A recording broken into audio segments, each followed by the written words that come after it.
All right, this is a story about my man Big B, Chicago's finest, GD.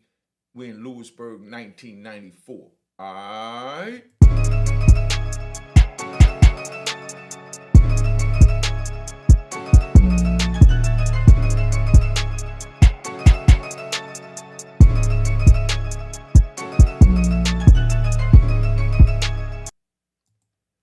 All right, so this is what it is, man. I'm gonna tell you about my man Big B. Big B's GD out of Chicago. We in Lewisburg. Now, we had this crazy cop named Rambo.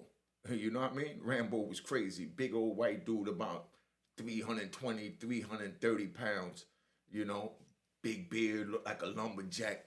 He used to wear all gray outfit. You know what I mean? His prison uniform was gray pants, gray shirt, and then he had these big red suspenders, real thick, going up his, down his joint.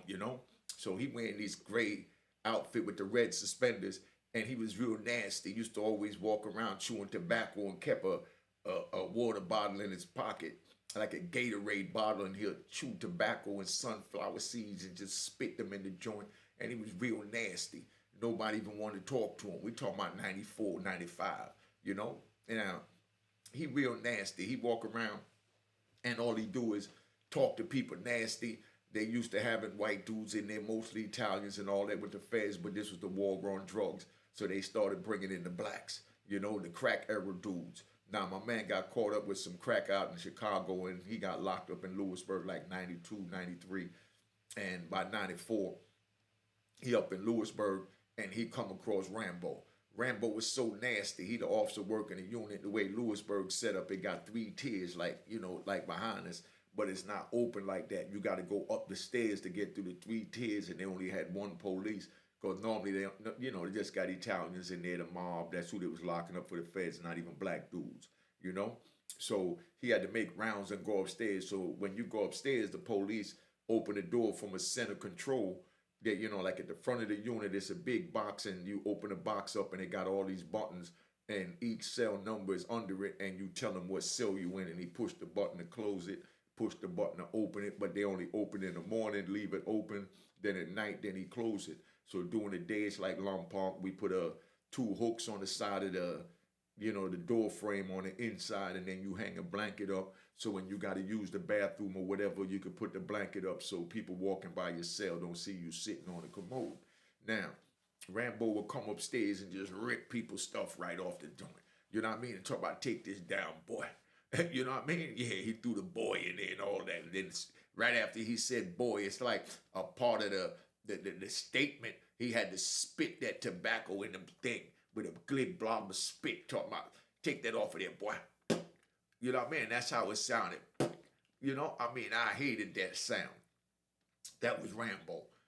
So he was just real nasty. If you go ask him, you know what I mean? Say, yo, Rambo, I need a roll of toilet paper. You know what I mean? He'll be like, all right, here you go, boy. And he'll throw it at you. Everything followed by boy. And every time he said boy, he did the, you know what I mean? Spit that nasty tobacco and sunflower seeds in that water bottle. And the crazy part is just to jump around because I like to dance with my joints. So y'all bear with me. Hit that like button. If you ain't subscribed, make sure you subscribe, man. You know what I mean? But later on, that same spit bottle, picture this. And I'm going to say this a few times so y'all youngins really understand how bad it is. Like, I like to smoke my little, black and mild. You know what I mean? So, we smoke our little cigarettes, whatever, that they sell at the commissary while we selling our joints. They took them out the system. We talking about later on about 2003, 2004. So like I said, I'm going to jump around. Just bear with me, enjoy my ride. Now, they took the tobacco out. So when they took the tobacco out, there's no other way to get cigarettes or tobacco other than when these police spit in the bottle. You know what I mean? They spit in the bottle, or, they spit on the ground. You got dudes that'll walk around and pick the glob of spit up with the tobacco in it. You know what I mean? Picture this. Pick the glob of spit up with the tobacco in it, take it in the unit, put it in the bowl they cooking, put it in the microwave, and then try and burn it to dry out the spit. After the spit is dried out, then they take that and then they crush it up, and then they go get a sheet of Bible paper or the outside wax paper of the roller to toilet paper the way it coming, and they'll roll up a joint and smoke this spit dried out in the microwave. So if you youngins want to go in there and smoke spit because you can't kick your nicotine habit, feel free to do it. You know what I mean? But I'm telling you, that's some nasty crap. You know what I mean? Now, picture you get a bottle, a water bottle like this. You know what I mean? You get a water bottle like this, and all of this right here is nothing but spit and some tobacco that fell to the bottom of the water bottle, and you got to pour all that spit out, all that slime. You know what I mean? They pour that slime out on their washcloth that they wash their hands on, and when they pour that slime out, they try and sift. Oh, so nasty even thinking about it. So youngins, come on, man, pay attention, man, do the right thing. But they try and sift off all that saliva. You know what I mean? To get down to the tobacco, and then they'll squeeze the tobacco, with the saliva. You know what I mean? To try and squeeze the saliva through their wash rag that they later on gonna wash their face and their body with. You know what I mean? And just to get that ball of tobacco from the chewing tobacco in that napkin to get all that moisture out. So when it's dried in a glob, then they take that glob and then they put it in a little bowl they sell at commissary that you got to eat out of, and then they take that, put in the microwave. Trust me, you already know it was a lot of stabbings over people catching people burning that tobacco in that microwave. Cause so they'll have one of their homies that smoke with it be looking out to make sure nobody's coming and nobody's looking, and they act like they warming up some water or making, for some soup or some coffee, and they burning that nasty tobacco in the microwave we gotta eat out of. You know what I mean? This is how we had to live on the inside. I'm giving it to you raw, man. Just picture that. So now, when they do that, they dry it out. Like I said, then they sit there and they smoke the saliva. But anyway, back to old Rambo in Lewisburg, 94. You know what I mean? Like I said, I like to ride. Now, so old Rambo used to spit that tobacco in that water bottle every time after he said the word boy. You know what I mean? And he didn't say boy. He said boy. You know what I mean? I take that boy. You know what I mean? It made it sound like it was a part of a rap song, like it was a hook in a rap song. Take that boy. Take that boy. Take that boy. Take that boy. You know what I mean? Come on, man. You know what I mean? Picture you living like this. So now you got to go to medical. You dress, you waiting, and you be like, "Excuse me, Rambo, I got to call out." And Rambo sit there. I hear you, boy. And keep looking at his guns and ammunition magazine or his war and survival magazines. Anything how to kill a minority. That was Rambo. So he be like, "I got you, boy." You know what I mean? And you sitting there waiting. 20 minutes go by. You don't miss your call out. You go back and you say, "Excuse me, Rambo. My call out, I just asked you a few minutes ago." And he said, "You said it right, boy. You asked me a few minutes ago. I get it when I get it. Now get away from my damn door." Rambo was nasty like that. You know what I mean? Then he'll get up and he wait till like right when they get ready to call the move, Rambo get up and he open the door and he go, "There you go, boy." And spit the joint in there. You done missed the call out. You done missed everything. You know what I mean? He calling you a boy and he's spitting at you. It's how you looking at it. But we just coming in, so we not used to this behavior. So we trying to get used to it. And the guys that's already there was already letting them do it. But now they bringing in us gangsters from the crack era. So, we not going for that. You know what I mean? So dudes started to be like, "Yo, who you calling a boy?" You know what I mean? "I'm talking to you, boy." You know what I mean? That was Rambo. He had heart like a lion, though. I ain't gonna take that from him, Rambo. But just to give you one, like I said, I take my downfalls too. After I got into it, the police stabbed 2 police and wound up in the basement of Lewisburg. Old Rambo came down there and he took his 2 feet and he put it around the side of my head. You know what I mean? If y'all want to hear the story about this ride in Lewisburg, let me know. But I don't know if I'm ready to recap that one yet. But, like I said, all this is therapy for me, man, just to get it out my system, the stuff I experienced and endured in order to be able to come out here and be able to talk to y'all on YouTube today, because I would have never got out messing with old Rambo. But Rambo stood there with his big old army boots, held my head straight down with his feet while I was handcuffed behind my back with some plastic flexi cuffs, and my ankles were shackled with some plastic flexi cuffs. I'm laying on my stomach. You know what I mean? He spins me over on my back, got me looking dead up at him. And with these, all I saw was these red suspenders. And he held his foot next to the side of my head so my head couldn't move. And, he took his axe handle. You know what I mean? Picture, this is what I had to go through. So if you youngins want to go through it, keep going through it. Cash App on the screen, man. If this ain't worth the Cash App, I don't know. I don't care for $5 or whatever. Now, check it out. At least put the emoji up like I said. Give me an emoji in the comment with UMH. Hashtag UMH and emoji. That's where we going to start, So he hold my head in between his boots. You know what I mean? Big boy, 320, 330, got his feet next to my head so my head can't move. It's stuck like this. And he did it to me and all the brothers that was coming in that had gold teeth. You know what I mean? During the time of this riot is where he got away with that at. Held my head down, and he took this axe handle and jammed it down in my mouth and knocked out all 4 of my front teeth because I had gold in it with the gold open fronts with the diamonds. You know what I mean? Knocked my front teeth out and said, "Give me them teeth, boy. You ain't allowed to have them in this penitentiary." That's how they treated me. You know what I mean? Just so you know, like I said, we all been at the, at the losing end, going to the penitentiary. That's why I tell you, don't go to the penitentiary. It ain't worth it.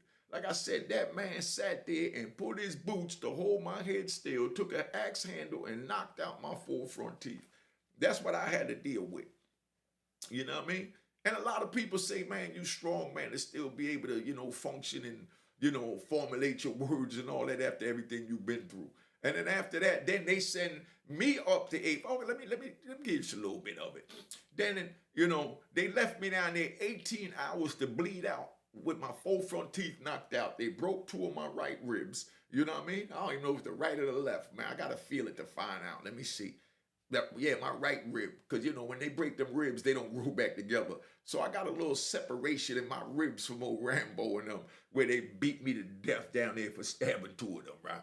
Now, after they beat me up, they left me down there for 18 hours handcuffed and shackled, And, then my man Brown Bay, y'all asked the Brown, y'all want to know about Brown Bay. I mentioned him before. Like I said, there's so many stories. I forget where I was at, what was going on. So if y'all don't mention it in the comments, you know what I mean? I ain't going to remember it. But I got to give y'all the Brown Bay story. Y'all want the Brown Bay story, let me let y'all know. But Brown Bay, my brother from D.C., that's why I get along with the D.C. brothers and I love them so much. Brown Bay is the one that cussed out the police when they came from Washington, D.C. and told them that we was down there hog-tied and shackled in the basement and they was acting like there was nobody down there. 18 hours I stayed down there before Brown Bay stood up and let them people know we down there, and they went down there and they snatched us up. Then he put us in a cell, like 10 people. They put like 10 of us in a 4-man cell.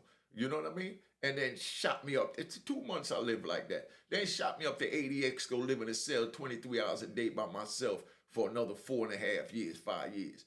I mean, come on, man. You know what I mean? Who want to go through that? Stay out the street and keep your things right, man. But anyway, back to old Rambo. Like I said, I like to ride. Let me ride the way I ride, because this is the way I talk to the homies. So you want to know what it's like. I'm going to do a live. Y'all want me to do a live? Put in there hashtag live, unique live. You know what I mean? With an emoji. Hashtag unique live with emoji. You want to do a live and ask me some questions about some of this crazy crap that I've been through, that I'm trying to prevent you from going through. But old Rambo came over there, knocked out my 4 front teeth, you know what I mean? Just to show you how he was. And he did it to a couple of the Brooklyn homies, because, the Brooklyn homie was coming with the gold teeth. He knocked all our teeth out with axe handles, man. And the administration let this go down. You know what I mean? You got nowhere to turn for help. So, I mean, how could you sit here and say that? No disrespect, my mind ain't there no more, so I'm not promoting nothing about, boom, boom, boom. But, we didn't go to police, we didn't report it, we didn't do none of that. You know what I mean? Because there's nothing you could do, you know what I mean? So, a lawyer wound up picking up the case and they wound up doing it. We got a little $7,500. Like I said, we'll get back on that riot situation later, but we talking about old Rambo and my man Big B now. If anybody know where Big B at from Chicago, real name is Bernard Goins. That's my man.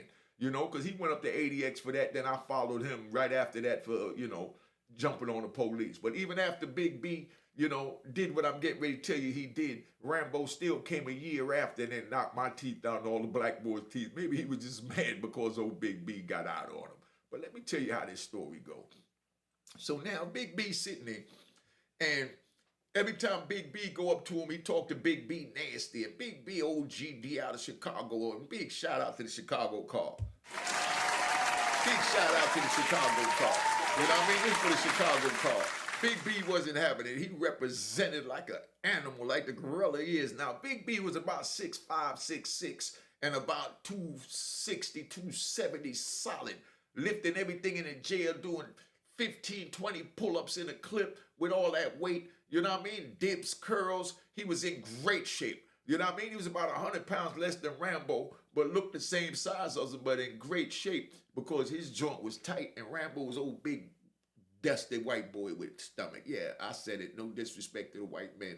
I'm talking about this. He was a piece of trash, so that's why I'm calling him a white boy. You know what I mean? Because he called us boys. You know what I mean? That was old Rambo. So Big B go up to him and ask him, yo, let me get a roll of toilet paper. You got to go to the police to get toilet paper. Say, let me get a roll of toilet paper. He told Big B, didn't I give you one already, boy? You know what I mean?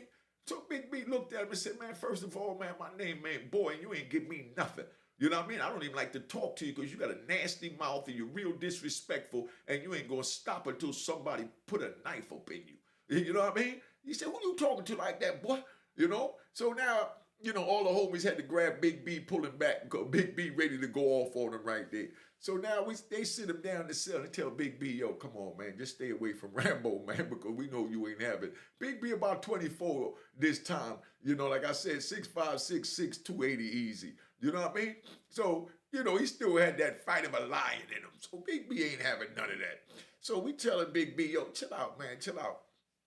Big B like, nah, I ain't gonna let him talk to me like that. You know what I mean? I'm a GD. You know what I mean? I'm from Chicago. I represent. You know what I mean? That was, Big B and every, old heads trying to tell him, yo, you can't do that here, man. You ain't got no wins. It's them against us.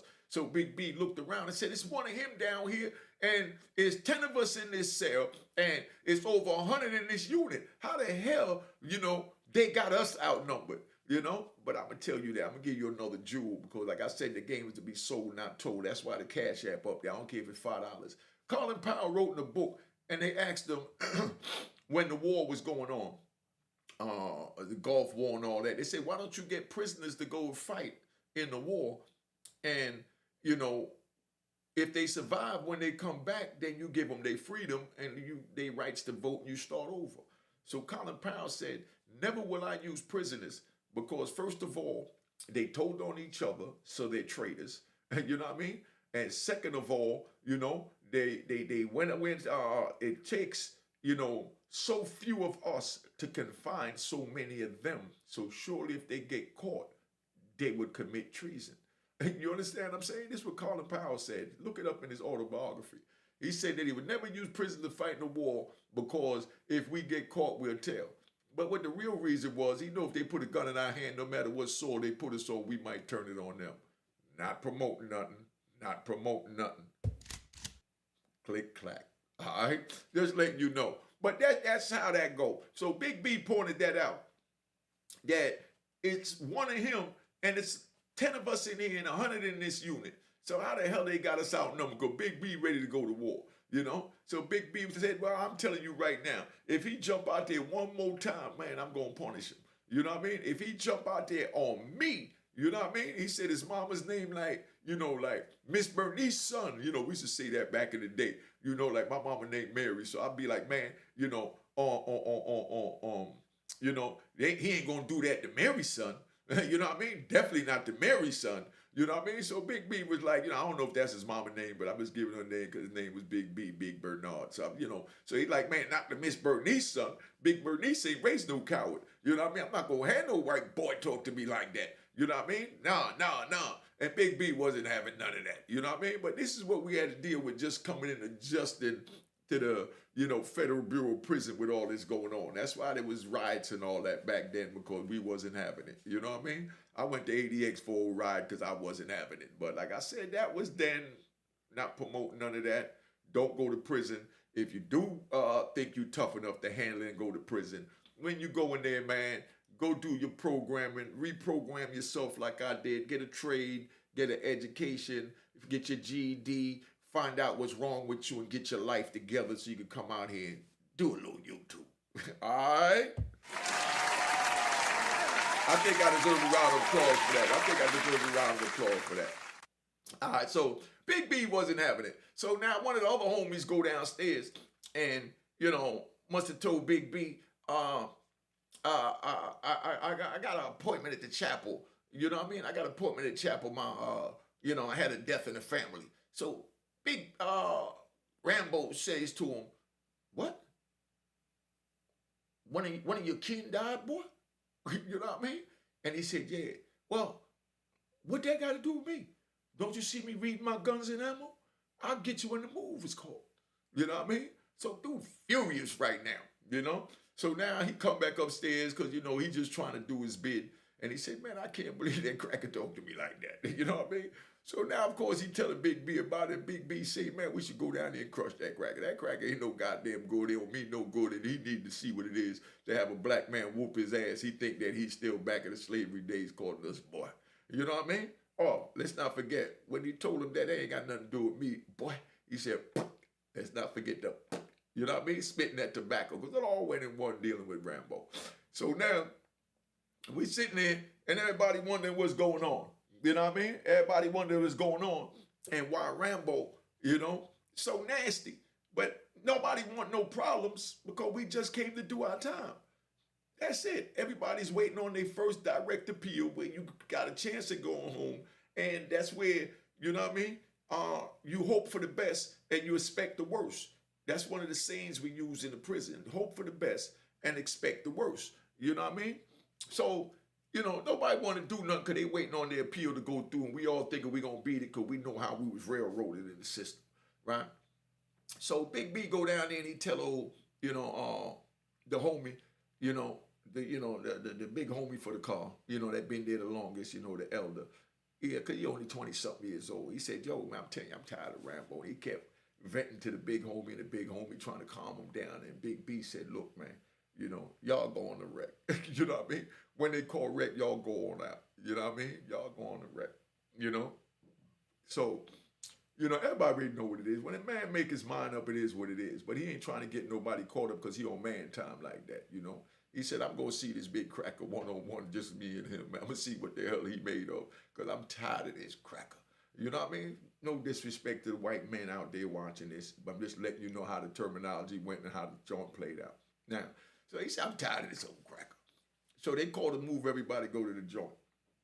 So after they called a move, Big B go up there and Big B tell him, "Man, I missed the move. You can let me out to go to rec." You know what I mean?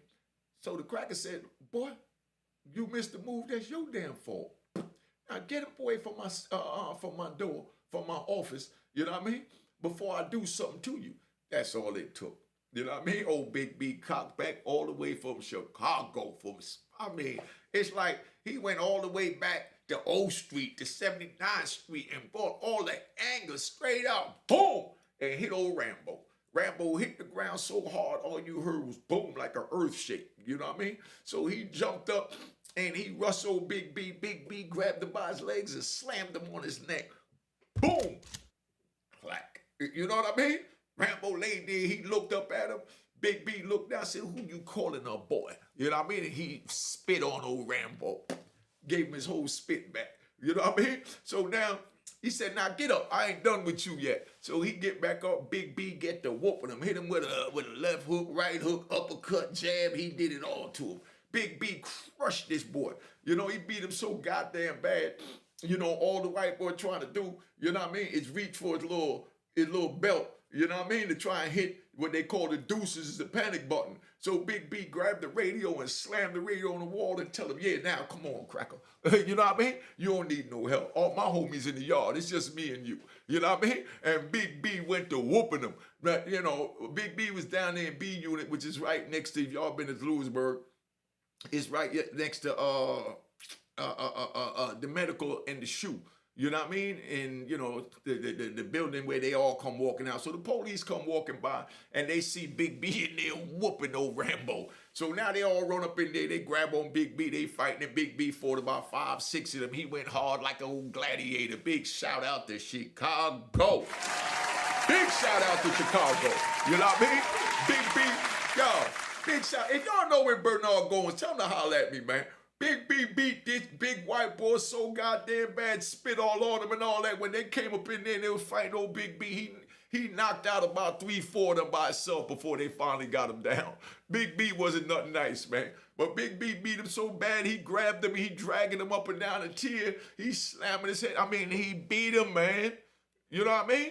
Man, if you youngins want to go through all this deal with somebody like Rambo and have to, you know, handle it like Big B, y'all gonna do what you want to do. You know, but I'm telling you, don't do it. It ain't worth it. Because Big B wound up going to ADH laying down. They beat him. I don't even know what they broke on him. When I get him on the phone, you know what I mean? Because Big B going to reach out to me. Because he had life and he got the time knocked down while we was in ADX for 25 years. So Big B getting ready to go home. Well, but Big B home now. He should have been home way before me. You know what I mean? Because he got his time knocked down. But big shout out to Big B again, man. And the Chicago card.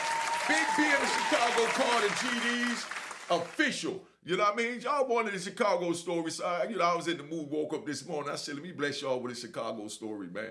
But Big B beat this boy so hard, man, you couldn't even believe it, man. I mean, y'all, normally his whole, I mean, and I'm just keeping it 100, man. I mean, this man was so racist, all his neck was red. That's why we call him a redneck. You know what I mean? His whole neck was red. Don't forget he's a redneck, you know? But Big B beat that boy so bad, man, it was just ridiculous. You understand what I'm saying? But long story short, to cap this out, you know, they got old B, they beat him down and took him in the shoe, locked him up, but Big B wasn't going for none of that. So when they go up in the shoe, a couple of the white boys walk by him, and they used to give him, you know, extra trays, you know what I mean? Extra milk, you know what I mean? When we had cookies and dessert, they gave him extra dessert. They looked out for old Big B up there, not because they were scared of him, because they was glad that he punished old Rambo, because they didn't like the way Rambo was treating us either, because they tried to talk to Rambo the same way the homies tried to talk to Big B. But Rambo was like, man, screw them boys.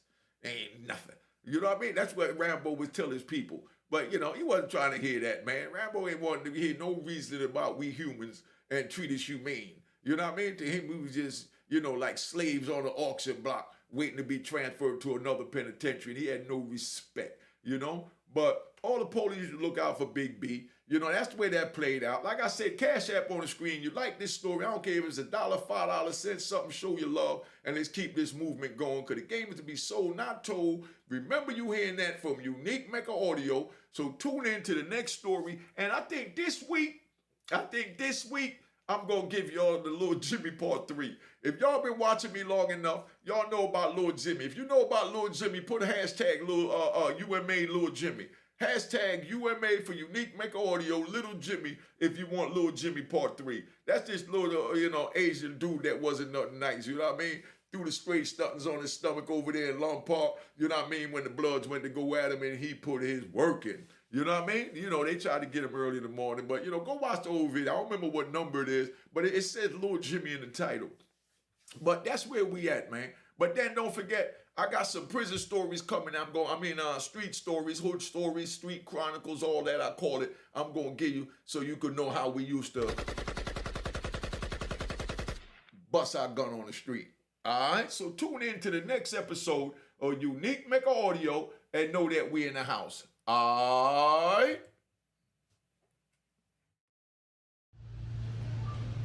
Hi guys, welcome to Platinum Cuisines. We're located in Freeport on the Nautical Mile.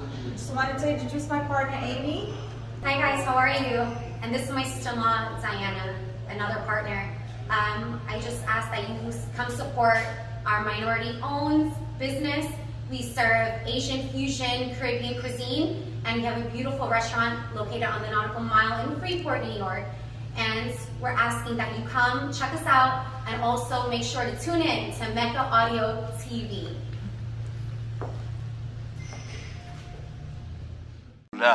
Cheers, cheers, toast the crime, toast the crime, the crime, the crime, the crime.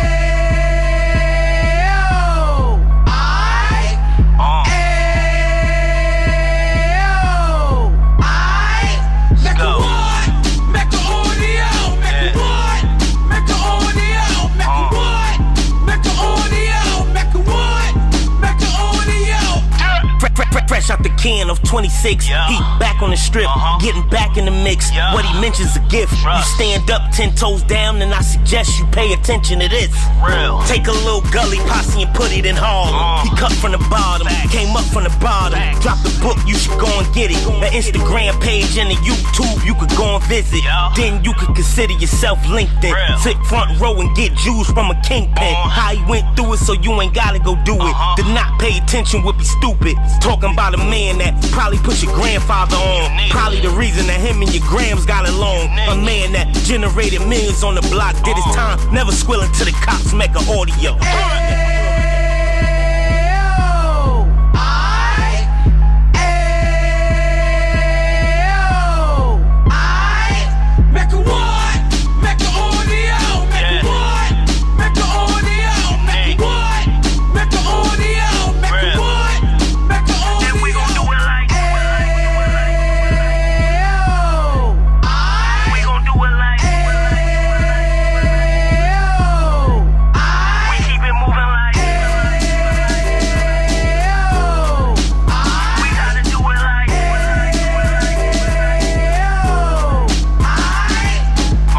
Get it live like 2 G's in the 90s. Drop top beamer so shiny. I let shorty go, she was whining.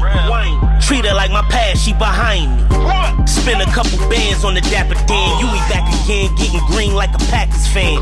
No cap, it's a roaring uptown. They be horn uptown, Dominican bust downs. Now we on the positive, we got a lot to give. Now he trying to stop the kids from being inoperative. So take heed, homie, lend a ear. He started in uptown, he gon' finish dead. But now it ain't about selling drugs, buying cars. It's about buying property to make the community ours. So we can give back to the youth them. Cause they the truth them. And bless up to all the rudiments.